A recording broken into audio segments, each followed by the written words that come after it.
this sample problem, it would require us to apply the laws of Q equal to ml and Q is equal to mc delta T.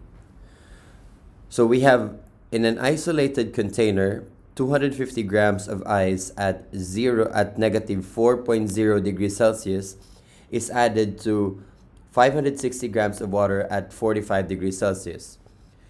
You're given the specific heat capacity of ice, the specific heat capacity of water, and the latent heat of fusion of water. First question is to calculate the energy required to melt 250 grams of ice. So first we have to analyze the processes that the ice should go through as it melts. So initially, we have ice, which is at negative 4.0 degrees Celsius. What would happen to this first before it melts? Before the ice melts at negative 4.0 degrees Celsius, what's the first step that could happen? Anybody? Can change the temperature? Yes, exactly. So the ice at negative 4.0 degrees Celsius would have to change its temperature. What's the temperature then? For what, Mr. Zero. Gurdi? For the ice, yes. In fact, the ice at negative 4.0 degrees Celsius will have to become ice at 0 degrees Celsius. This is the first step. And so meaning to say, the ice at negative 4 degrees Celsius has to increase its temperature first up to 0 degrees Celsius, and it's still ice before it melts. So this is the first step. And we would call this Q1. So this process requires heat to occur. So in order for ice to increase its temperature, heat is required or energy is required. Now we have ice at 0 degrees Celsius. This becomes what? When ice at 0 degrees Celsius, what happens to this one now? It will be zero, Mr. And then what would it become? Is it still ice? It will Mr. become It water. turns into water. Very good. It becomes water. And at what temperature? Zero. Right. Water at 0 degrees Celsius. And this is what we call Q2. Now, so meaning to say, to answer question number 1, or question letter A, to answer question letter A, it's asking for the energy required Q. That's going to be equal to Q1 plus Q2. Now, what formula should we use for Q1? Is it MC delta T or ML? Anybody? ML, Mr. Why is that so? You look at Q1. Should we use ML or MC delta T? ML. Why ML? Because it's a change in... No, MC delta T, Mr. Alright, why MC delta T?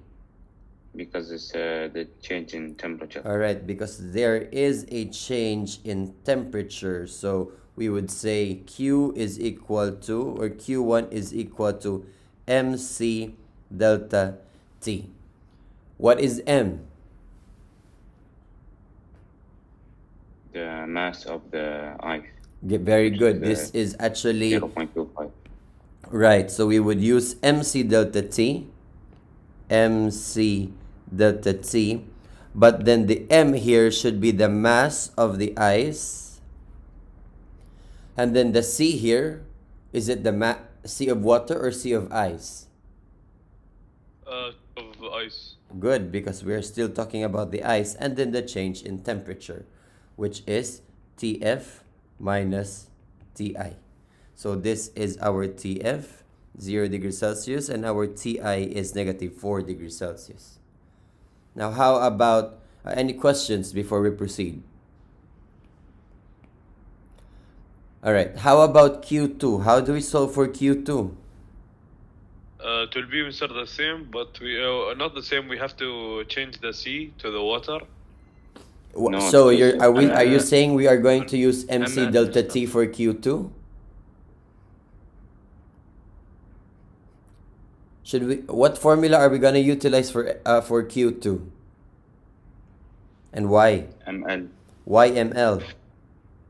because it's a change in state with the same temperature. Very good. It is just it only involves a change of state. So the temperature remains the same. It's the change of phase that actually is involved in Q2. So we would use ML. So the M here, should we what's the M that we're going to utilize? Is it 250 or 560?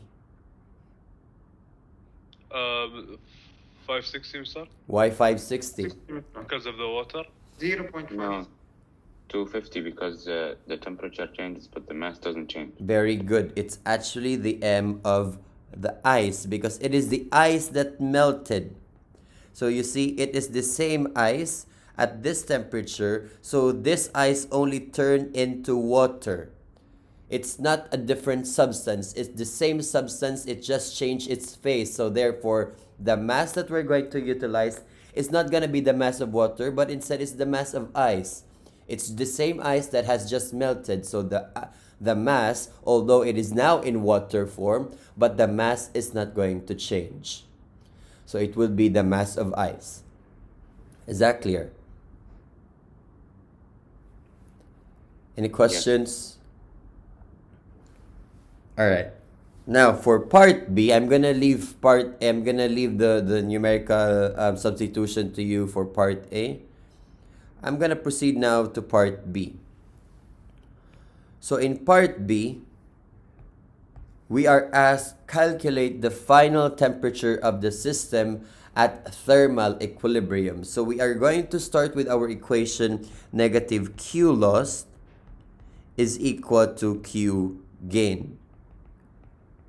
So in this case, which substance would lose heat? Is it the ice or the water? For the loss, The it ice. will be the water. So what would lose heat is actually the one that has a higher temperature. So initially we have ice at negative 4 degrees Celsius. It's added to water, which is at 45 degrees Celsius. So obviously, water, which is of a higher temperature, would lose heat. And this heat is going to be absorbed by ice that would be utilized for it to change its temperature and eventually melt the ice. So again, the water would lose energy, and then this energy would be absorbed by ice, therefore changing the temperature of ice, just like what happens in Q1, and increasing and melting the ice into water and eventually increasing its temperature. So this is what's gonna happen. Our Q lost would be water. So Q lost would be the Q of water, which is at 45 degrees Celsius. And this energy loss will be gained by ice. So what happens is we will have Q1, which happens when ice increases its temperature, plus, let me just move this to the side, plus Q2, which is the energy needed to melt the ice. So, energy needed to melt the ice at 0 degrees Celsius. So here from negative 4 to 0 degrees Celsius. And Q3, so now that the ice has melted and became water at 0 degrees Celsius, this energy would also utilize to increase or increase the temperature of the melted ice.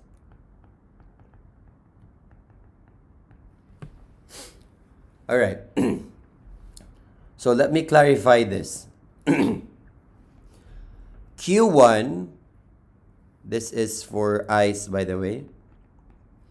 So Q1 is the energy that is needed to change the temperature of ice from -4 degrees Celsius to 0 degrees Celsius. And it's the same Q1 as what you will be able to solve in the first question. Q2 is the same Q2 that you have solved in the first question. It's the energy needed to melt the ice at 0 degrees Celsius. Now that the ice has melted, absorbing further energy would cause the temperature of the melted ice to increase. Now, the tricky part here is, how do we solve for Q3? What is the formula that we should use for Q3? What's the formula for Q3? Anybody? ML, mister. Why ML? Because as Steve said, the temperature has changed, not the state. So if you're going to change the temperature and you have ML, so there's no part of the formula that actually says that there's a change in temperature, and therefore we cannot use it. Okay. Does that make sense? You see, Q3, there is an increase in temperature. And if we're going to use ML, there's nothing about this formula that says there is an increase in temperature. So we will only use ML if the temperature remains constant. There's just a change of phase, just like when ice becomes water. So in Q3, what is the formula that we are going to use? MC delta T. That's right. That's going to be MC delta T. But what is the M? What is the M? Is it the mass of water? Is it 250 degrees Celsius or 560? Rather, is it 250 grams or 560 grams for Q3? 250. Why is that so? Because we are still only dealing with the mass of the ice itself that melted. Very good, because it is just the ice that melted, although it has already changed into water, but it is still the ice. But this water should have the same mass as the ice that it originally came from. What is the C that we're going to use? Is it the C of ice or the C of water? We would be using the sea of water. Why is that so? Why is that so? The ice has melted. Very good. Because the ice from Q2 itself, the ice has already melted. And therefore, excuse me. And therefore, in Q3, the substance here is already water. So we would use M, the mass of ice, but the C of water, because once again in Q3, the ice has already melted. And then our delta T is just going to be TF minus TI. TF is what we need to solve for. What is our TI in Q3? It is 0. Good. Why? Because in Q3, the temperature, only the phase change occurred, not the temperature change. All right. Where did you get Because, 0 from? Yeah, the zeros from Q2. Very The good. second part where the water, the ice changed phase to water. Very good. Very good. So the initial temperature in solving for Q3 is going to be 0 because from Q2, the ice has melted and became water at 0 degrees Celsius. So the starting point for Q3 is water at 0 degrees Celsius will increase its temperature from the heat that is being lost by water at 45 degrees Celsius. So on the other, any questions before we proceed? All right. On the other hand, for the Q of water, what formula are we going to use? For the Q of water on the left side of the equation, what formula should we use? Anybody? Q is equal to mc delta T Why is that so? because it only changes temperature. All right. It only changed its temperature. There's no change of state for water. So that's good. That's just going to be mc delta T. So obviously, the mass would be the mass of water, H2O, the C of water, and the final temperature would be, change in temperature would be TF minus TI. And in this case, what is the TI of water? Anybody? 45 degrees Celsius. Right, 45 degrees Celsius. Then you could solve for TF. Use the shift solve function, then this problem would be very easy to solve. Any questions?